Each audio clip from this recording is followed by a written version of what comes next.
மிக அழகான ஒரு வாழ்க்கை. ஆனால் அது ஒன்றுமே இல்லைன்னு உணர்கிற ஒரு தருணம் தான் இது. யாருமே உண்மையாக இல்லைன்னு உணர்றதை விட அதை ஏற்றுக்கொள்கிறது தான் ரொம்ப கஷ்டமாக இருக்கு.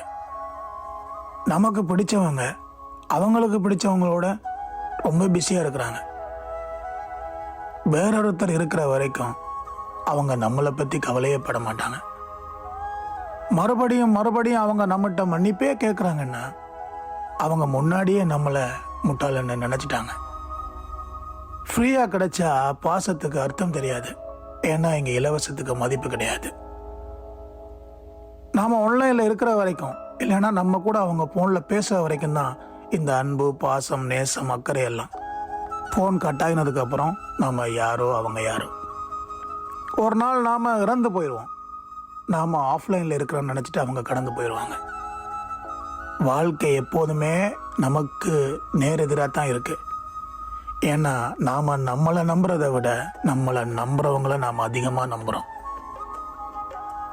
நாம் நல்லா இருக்கிறோம்னு சிரிச்சுட்டே சொல்கிறோம். ஏன்னா நமக்காக உண்மையில் யாரும் இங்கே கவலைப்படுறதில்லை.